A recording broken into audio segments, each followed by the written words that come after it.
everyone, welcome to my new vlog. I've had to refilm the introduction because the one I filmed earlier this morning just looked ridiculous. So I'm going to try not to go on for too long this time, tell you all about my time in Cannes and a few other things as well. So thank you very much for tuning in, and let's get on with my what I had for tea. Okay. Oh, this looks very nice. I'll pour my tea. Love that noise. It's beautiful. Oh, I'm getting some dribbles. Okay.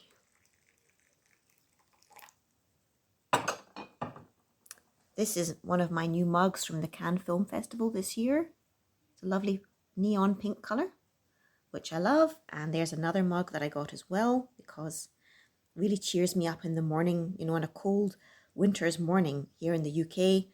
It just really cheers me up to put my tea into a Cannes Film Festival mug because it just reminds me that, you know, there's the whole world out there. It's not just me on my own applying for jobs and, you know, doing my best to get stuff and all that kind of thing. And I went to my local patisserie to try and keep in the French theme, but it's actually not a French patisserie. It is a Turkish patisserie, and they made strawberry tarts. Now, I don't know how Turkish that is, but gosh, that strawberry tart looks great. I might try a tiny bit of the cream or something. Oh, that is really good. Okay, I will now turn around my camera and start talking about Cannes. Okay, so here I am with some of my books behind me. I am a terrible book person. I'm incurable. I love books, and like a lot of book people, I can never let a book go once I've got it. So here's a part of my book collection. And those pink things on the ladder behind me are actually some bags I bought at the Cannes Film Festival, just for everyday use. I love getting memories and little knickknacks there. It's really nice. Anyway, so this year was a bit different for me. I'll just have a sip of tea. Thank you, Cannes mug. I did not stay in La Boca, which is outside of the Cannes area. I stayed at an Airbnb apartment with a fellow actor. We shared an apartment, and it was within walking distance of the Croisette and the Palais des Festivals, and that was really nice. It was super. It was just 3 days, so it was a flying visit, and you know, in Cannes, you're busy all the time. You're continually trying to fit in more meetings and screenings and, you know, just seeing everything that you can and taking in that wonderful atmosphere. I went to some lovely parties and met up with old friends. I also met new people, and that was lovely. And it's always so nice to go back to Cannes. However, there were a few mishaps along the way. Hello, Cookie. Okay. Darling, I'd be grateful if you wouldn't sit there. Okay, let me take this. Okay, thank you.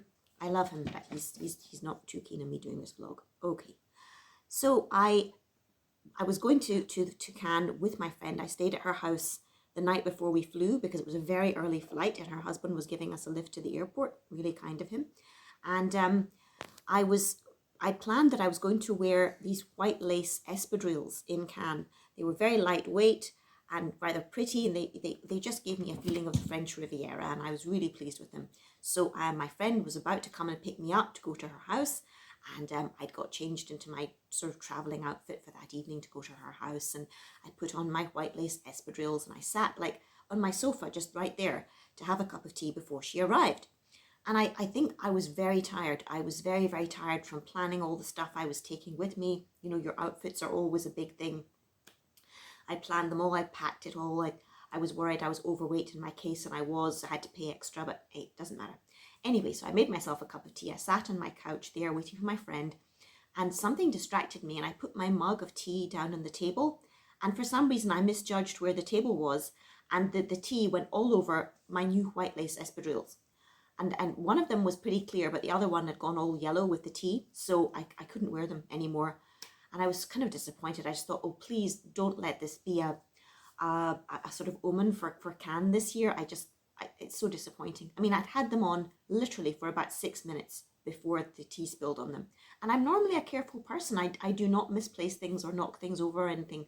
So there you go. That's that happened. So I found another pair of sand shoes I could wear. They were a bit scuffy, but there was no time to go and buy more.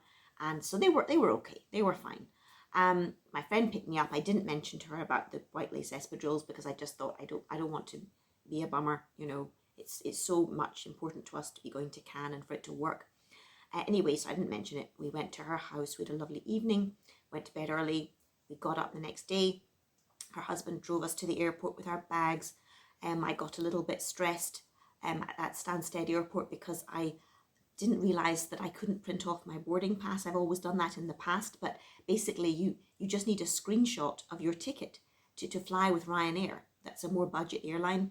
I was just very upset because I didn't know. I was afraid I wouldn't get on the plane. You know, I was just rather tired. It was early morning, blah, blah, blah. Anyway, the lady from Ryanair was very nice and she screenshot my ticket going to Cannes and coming back. And that was all I needed. That was all I needed for the whole time of being in Nice Airport, you know, Stansted Airport, blah, blah, blah. So we checked in my bag, which was overweight, and we went to have a nice breakfast in Wetherspoons, which is a very reasonably priced pub in the UK.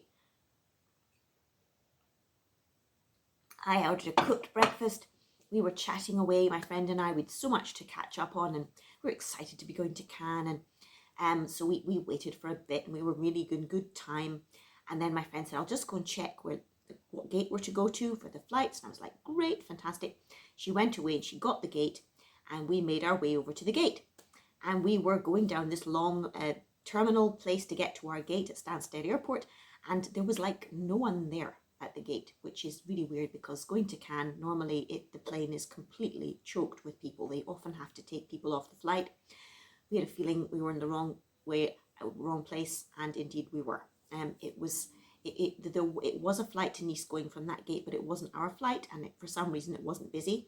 Our flight was in the other terminal, kind of all the way over there. We could kind of see it in the distance, but we had to get back on the little train thing, go over to that terminal, and by this time we had maybe 10 minutes to get there. And my friend said, "Kate, we could miss the flight. We could miss it." And I said, "Well, you know, if it's meant, we'll get there." And she said, that's really unhelpful. You know, that's not what I want to hear. I want to go to the Cannes Film Festival and not have a problem. And I said, "Well, yes, I know. Just trying to be positive."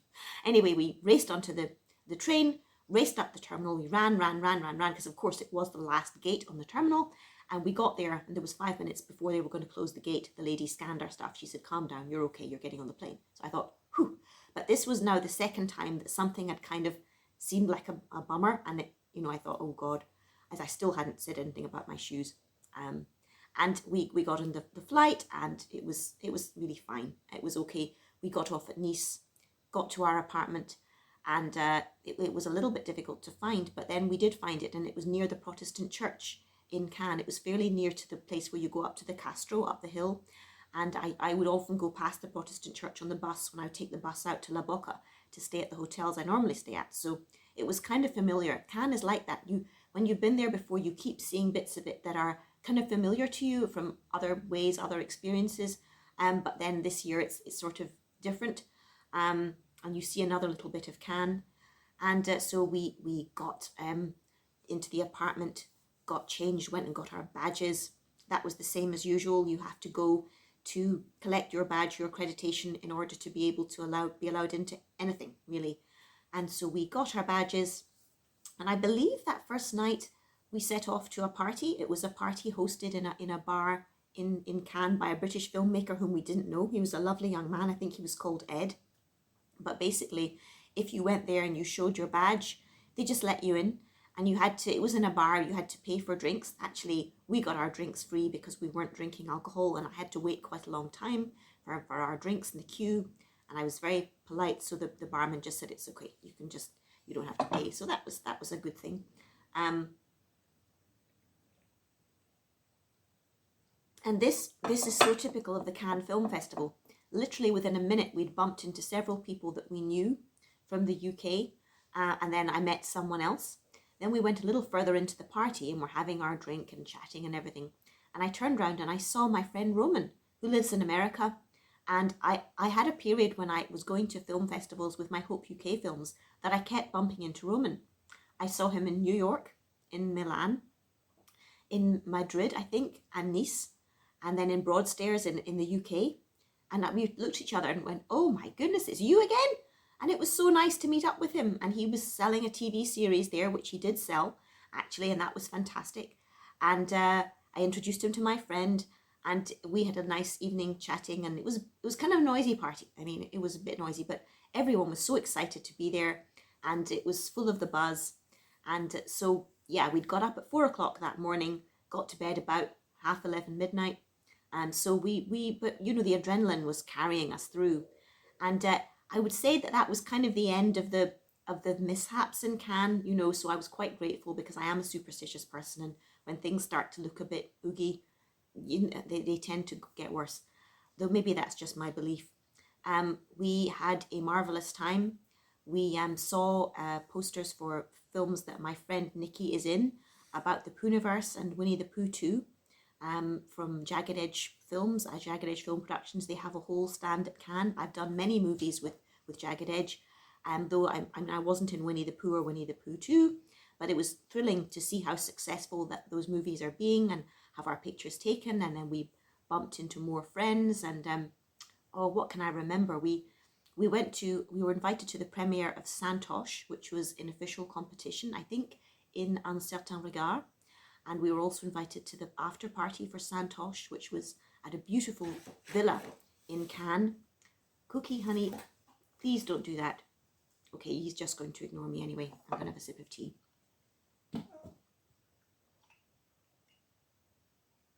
This villa, I'll try and add in some pictures of it, some footage. It was just like a Cannes dream, so beautiful. There was a swimming pool in the garden with the Cannes laurel in mosaic on the floor. There was lovely food. You know, everything was of really high quality, and we kind of boogied the night away, and the actors from Santosh were there, obviously, and lots of other industry people. It was lovely to wear an evening dress and feel really sort of glamorous, and people complimented our outfits, and they made us very welcome, which was really, really lovely. And Santosh, incidentally, is a brilliant film, really looking at human frailties, and kind of, although it's you know, it's set in India, it's about a lady who joins the police, any person could identify with her experiences and with what she did, which is in a sense the secret of a good movie. I mean, can you put yourself there? Can you feel what those people are feeling? And I definitely could. We also saw a wonderful movie called Sister Midnight, and that was amazing. It was a kind of very dark comedy humor about an Indian lady who becomes a vampire. And I may add, she doesn't ask to become a vampire or kind of conjure with the night. It's a completely bizarre fluke that she ends up becoming a vampire. And it was very, very funny. I mean, I totally was not expecting it. It was, I think, yeah. Anyway, Sister Midnight, Santosh, 2 Indian films. I think they had some British funding in them, which is quite right because they were excellent. They're worth seeing. You should try and see them. Yeah, it was just lovely to be back in Cannes, back in the it was the Debussy Theatre and the Théâtre Croisette further along on the Croisette to see Sister Midnight. And oh yes, we went to the Brit Pavilion to have tea quite a few times. We had meetings with some casting people and different directors. Really more my friend's contacts than mine, but she was very generous and let me come to her meetings, and that was really lovely. And the sight of the Mediterranean just lapping on the beach as we're sitting and chatting to people in the film business, it was, you know, it's just, as I've said before, Cannes gives you such an adrenaline rush for the whole year. It's amazing. It's just so lovely. And just the blue of the sea and the golden sand and the lovely buildings. It's a look at the good life, and the yachts on the harbour. Well, you never get tired of them. They're amazing. We didn't go on a yacht. My friend said in the past she's gone into parties on the yachts. I never have, but I'm happy just to look at them. They're really lovely. And yeah, I'll have a look. I'll switch my camera around now and show you some of the items that I got that are kind of typical of the Cannes Film Festival. So just turn around. Okay, here are some little kind of free items and cards and bits of information you get when you go to Cannes. Here is something from the Japanese pavilion. It says filming in Japan, and you can't really see the quality, but it's a beautiful little card of Mount Fuji and a beautiful temple in Japan. And oh, wouldn't it be amazing to film there? That would be lovely. I mean, every country in the world has a pavilion at Cannes, and this is something I got in the Japanese pavilion. And then I think I also got this really pretty bookmark. Yeah, it's really elegant. Every time I use that bookmark, I'll be reminded of going to Cannes. That's another cute thing. Here is some very elegant postcards. So this is a bit weird. It's called Touched. And I didn't see this movie, but there were cards for it everywhere. So I think it must have had some buzz about it. It's an amazing piece of art. Very elegant. Gorgeous. Okay. And then here's a Mexican movie called El Paisa. I think this was only people who had Marché accreditation, like proper buyers and producers, people who might buy this movie, were able to see it. But still, you could get the cards. They were lying around and looked rather elegant. This is a really cute one of a little black cat. Love that. Gorgeous. Flo. Gorgeous. Oh, talking of animation, there was the premiere of the new Ghibli movie, which my friend had hoped to go to. And we were told that we should try. We missed the premiere. We couldn't go to it because of a meeting. But they were giving out posters and little flyers and gifts afterwards. So we went along to the Lumière and spoke to the ushers and said, look, I'm just wondered if there was any of the Ghibli things left over. And they said, absolutely not. People were fighting over them. They were ripping them out of each other's hands. There's nothing left. We're really sorry. And they were nice about it. So no Ghibli stuff, but at least I got this little picture of the cat, which is really cute. Okay, here is some of the Daily Quotidien. Every day in Cannes, they bring out these little leaflets of all the movies that are available that are being screened that day. And I love pink. And I might make a little sort of picture collage of my Cannes memories this year. Because my cup's pink, so pink was a rather in colour at Cannes this year. I think last year it was blue or, oh, black and white. I can't remember. Anyway, I love pink, so I got a couple of these. In the British Film Pavilion, they gave away some lanyards, and this is one actually for Scottish Screen.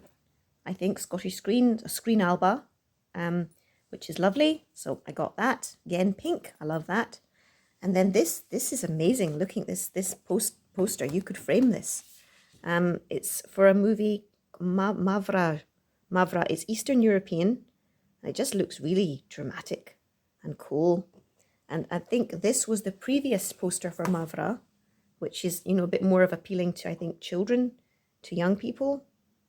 Yeah, both of them very cute. And then here we have Okinawa Location Guidebook. Oh my goodness, I would love to film in Okinawa. Maybe a producer will one day cast me in something that films in Okinawa. That would be great. So I think I might frame one or both of these. Maybe give one away as a gift. This is the kind of thing you can pick up in the Marché. They don't mind you having them because basically at the end of the Cannes Film Festival, they just have to throw them away if they don't hand them out. So, sorry, sip of tea. Yeah, they let us have some of those and I really love them. And then this is a really cute thing from the Singapore Film Pavilion. They were so lovely in the Singapore Pavilion. They were just adorable. And it's a little clapboard for films but made of card. And they were telling us all about the advantages of filming in Singapore. And we do have some friends producers who are looking for locations. So we said we'd pass on all their leaflets and information to them because they may well be filming in Singapore. Gosh, I would love to film in Singapore. Okay, just putting it out there in the universe. So that's some of the little kind of freebies you can get. And some of which I might frame. I'll put the camera back to me again.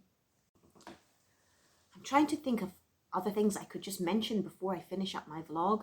I saw a screening of the new Richard Gere movie, O Canada, by Paul Schrader, and I really liked it. I thought the quality of the acting was amazing, as it should be, of course. It was slightly surreal, but I liked the surrealness. That was good for me. I would say only thing I wish they'd done differently was I wish they hadn't stopped the story where they did. I would have liked to see the reactions of some of the protagonists, particularly the women that Richard Gere's character was involved with. I would like to see their reactions to well, the things that he had done to them, because he was quite a dark character. And I would say Richard Gere didn't sugarcoat his character at all. He didn't try and make himself nice. He completely portrayed this person he was playing, who I think was a real person. He played it very starkly and truthfully, and didn't try and big himself up at all. O Canada, I think, is about a famous documentary maker. Now, of course, his name's gone out of my head, and this documentary maker made very hard-hitting films about other people who'd done bad stuff and sort of really been kind of rubbish. And he would really nail them to the wall and expose how awful they'd been and how abusive or corrupt they'd been. And it seems that he wanted to expose himself. He wanted to tell people about the bad things he'd done. The documentary maker, I mean, partly in his treatment of the women in his life and his children. And the film kind of explores that none of us are perfect. No one's perfect. And this documentary maker did have enough honesty to want to address the fact that he really behaved badly himself. He was not perfect either. So I like that. But as I say, I would have liked to see some of the reactions from the people he let down. They cut off the ending, I think, a bit too quick. There's my opinion. But it's an excellent movie and well worth seeing. Gosh, now, because we were just there for 3 days, I didn't have the time to see as many movies as I usually would, because I normally go for like a week or even 8 days, and it's wonderful. One thing I did do when I was there, and I really loved this, I went up to the Castro, and I looked down at Cannes. You could see over the yacht. I got my picture taken there. I'll try and put insert that into this movie, which is a kind of tradition. It's something I always do. And I also went to see the statue of Bellini, who I believe was an artist, mathematician, architect, and that's at the top of the Castro. There's now a museum up there that you can go into. I didn't have time to go through it, but the statue of Bellini is as you face the museum is on your right, and the Bellini statue is up a slope and on your left. And I love that sculpture. I don't know why. The first time I came to Cannes, I was dying to see everything, and I came up to the Castro and I found that statue, and it was such a peaceful little spot up there, and it always is. And the breeze was rustling through the trees, and I said hello to Bellini. And every year since then that I've gone back to Cannes, I managed to go and see Bellini. And the year of COVID, when I couldn't go, and maybe following the year afterwards, I think I also, maybe the year afterwards I did go, but 2020 Cannes was cancelled and I didn't get to go. Then last year when I went, I only had one chance to go up to the Castro, and they'd closed off the area with Bellini in it because they were having a kind of civic party or event, or maybe it was something to do with the festival, I don't know. So I didn't get to see Bellini, and he was right there, and I just didn't get to see him because I waited till the last day. So that was disappointing. But this year I did get to go and see him, and I must say that was a strange thing about COVID, wasn't it? All these things that you normally love and you go and do, you were barred from them, but they're still there. And eventually you can go back and see them again. And that's sort of even more special. Yeah, that was a strange time and a very tough time for us all. Gosh, so it was amazing. Made some lovely connections, made some lovely reconnections with people that I've known before. And, I'm hoping that this year I'll be able to get fully back into my acting once we sold the house and I've settled in my own place. I'm hoping to get back into it all. It's kind of a bit of a bump to come back home after Cannes. I was very tired when I got back, but full of the joy of being there, and that beautiful climate and the light and everything was dazzling. And got back to Stansted and got my case. I had to pay again on the way home because I'd overweight, but still, hey, you live and learn. And just got home to the cat. He was very grateful to see me. Obviously my sister had been in to look after him when I was away. He wasn't left on his own, of course. And I got back to work, and that has been lovely. And half term, I had some really nice work in the promo field, and that was lovely. And then, yeah, just getting back to the old everyday life. And I'll try and think if there's anything else I want to add. Oh yes, there's something. I'll get my camera and I'll show you this brief thing. Okay, this is a bit out of the left field. It's got nothing to do with Cannes. These two little fairy figurines have given me a strange insight. Okay, a few weeks ago, I think in my last video, I mentioned that I'd ordered some fairy poetry books for my YouTube channel because I've been doing a lot of poems, daily poem on my YouTube. And thank you everyone who's looked at them. That was really kind. These two little fairy ornaments came with the poetry books. Now, I do like fairies, and I do have some fairy models that I sometimes put in my garden and, you know, all that kind of thing. But I mean, I would have never bought these items. They're not really me. I mean, I'm a very kitsch person, but no, they're not. However, I've been so busy. I mean, I went to Cannes, I was packing for it. I got back, I was working over half term, blah, blah, blah, blah, blah. So busy. And then these little items have been sitting on my coffee table here like for all those weeks. And I find I now can't give them to a charity shop. It's like they're part of the scene now. And I've learned that basically the moral of this story is when you get things from eBay in a bundle and you don't want them all, get rid of the things that you're not sure about right away, or else they start to grow on you. And my goodness, I have enough stuff. I don't need more stuff, but oh, I don't know. I've kind of got accustomed to them being here now. It's strange ornaments like this. I mean, it's not like even the most die-hard fairy person could not call these great art. They're sort of cold and a little bit weird looking. Although, I mean, obviously they've been made with care, and they're not bad, but there's just something about them that's a bit like art has life in it. It has some reality and resonance, and I'm not really feeling it with these, but they're kind of cute. Anyway, it's just a strange situation for me. Yeah, anyway, fairies, I think for the time being, little lady riding on the swan and this hydrangea fairy, I think you're staying with me. This rose here, this is from my garden. It's a rose bush that I've had for about 5 or 6 years, and it's really rambled and got big, and I'll be sad to leave it behind, but you know, I hope the new owners like it. These strange sort of square plate things, they're kind of 80s looking. They were given to me by my mum's friend Sheena, who died of cancer about, I think, maybe 3 or 4 years ago. Sheena was such a kind person. She gave us a lot of things. And when we moved down to London, she'd been a friend of my mum's for years before. She took us to this place where we were able to get cutlery and, you know, a sideboard for the dining room. And she had all kinds of junk shops and places she could go that she helped us to get things that we needed to restart our lives in London, because we'd had to get rid of a lot of stuff to come down here. And yeah, she gave us these things. They're very, very 80s looking. I feel in the 80s they were probably from there. And she'd bought them initially for herself, but then decided that she wasn't going to use them, so she gave them to us. And every so often I do use them because they're actually useful for putting something hot on a wooden surface. And today, you know, I've not got a cup and saucer.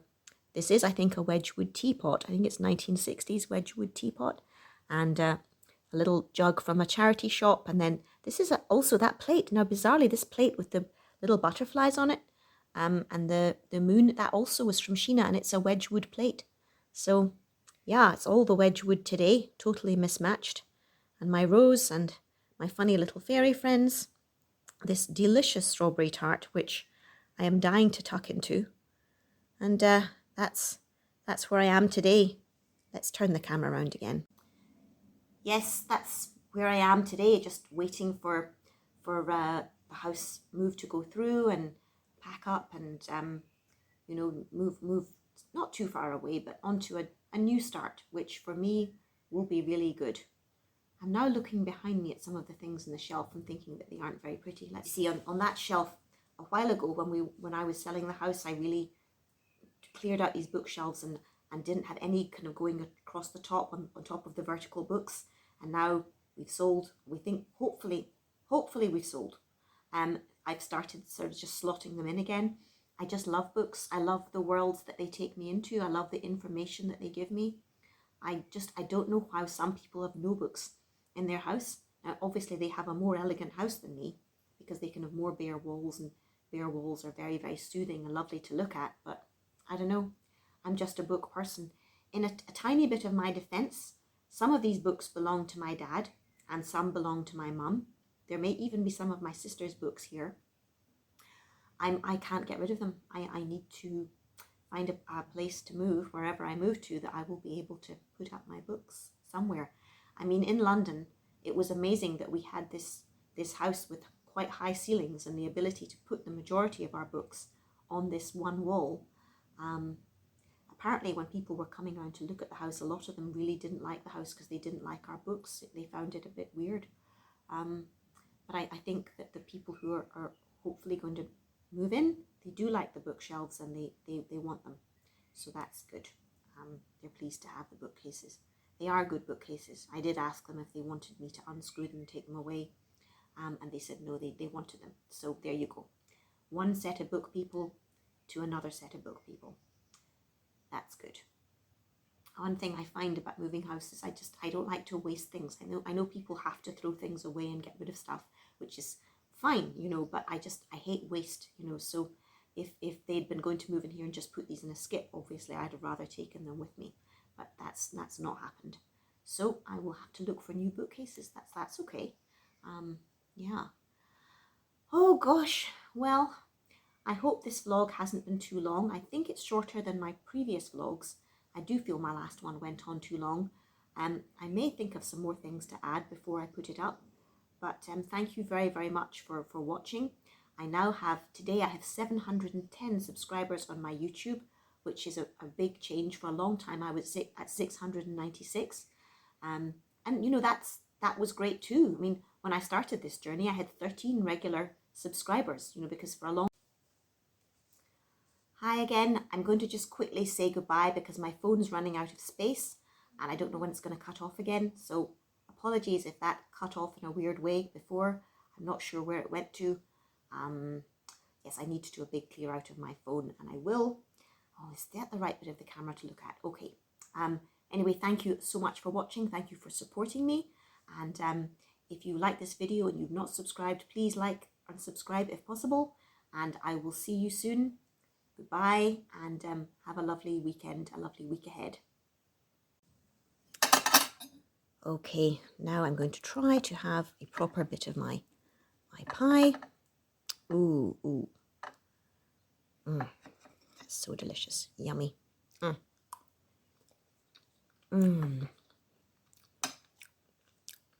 love tea. I love cake. Oh, wow. Okay, goodbye. See you soon.